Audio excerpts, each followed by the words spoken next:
সদ্য সমাপ্ত হওয়া টি-20 বিশ্বকাপে বাংলাদেশ টিমের পারফরমেন্স নিয়ে যতটা না কথা হচ্ছে, তার থেকে বেশি তাসকিন আহমেদের ঘুমকাণ্ড নিয়ে সরগরম সোশ্যাল মিডিয়া ও সংবাদ মাধ্যমগুলো।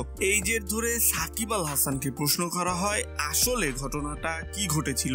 সত্যি কি তাসকিন আহমেদ ঘুম থেকে দেরি করে ওঠার কারণে ইন্ডিয়ার সাথে ম্যাচটি খেলতে পারেনি? ঘটনাটা কতখানি সত্যতা যাচাই করতে সাকিব আল হাসানকে প্রশ্ন করে সংবাদ মাধ্যম। তার কাছ থেকে জানতে চাওয়া হয়, তাসকিন কি কারণে ইন্ডিয়ার বিপক্ষের ম্যাচটি খেলতে পারলো না। সাকিবের উত্তর ছিল এমন: যেহেতু একটা ডিফিকাল্ট জায়গা, ওখানে আসলে এই ট্রান্সপোর্টেশনের সাপোর্টটা অনেক ডিফিকাল্ট ছিল। তো যখন তাসকিন আসলে পৌঁছেছিল মাঠে, অলমোস্ট টস হওয়ার হয়তো 5-10 মিনিট আগে, খুবই কাছাকাছি সময় আসলে।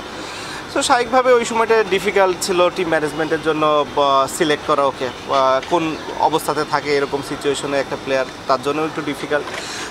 স্বাভাবিকভাবে তাসকিনের পরে অ্যাপোলোজাইজ করেছে পুরো টিমের কাছে, টিমের সবাইও এটা খুবই স্বাভাবিকভাবেই নিয়েছে।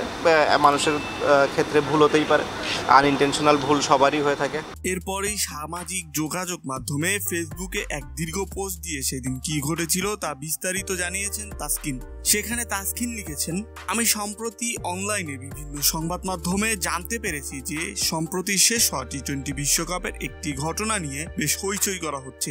প্রথমত আমি সবাইকে জানাতে চাই যে বেশিরভাগ সংবাদ মাধ্যম এবং তথ্য যা ছড়ানো হয়েছে তা কেবল গুজব, এবং আমি আশা করি ভক্তরা এটি এভাবেই দেখবেন।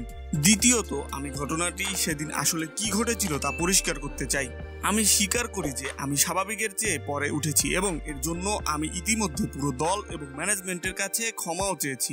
আমি সকাল 8:37 উঠেছিলাম এবং 8:43 লবিতে গিয়েছিলাম এবং আমার রাউন্ড প্রস্তুত হওয়ার সাথে সাথে আমি 9টায় হোটেল ছাড়ি। আমি সকাল 9:40 স্টেডিয়ামে প্রবেশ করি ম্যাচ টচের 20 মিনিট আগে, সকাল 10টাতে। আমার সকাল 10:15 জাতীয় সঙ্গীত গেয়েছিলাম এবং ম্যাচটি সকাল 10:30 শুরু হয়েছিল।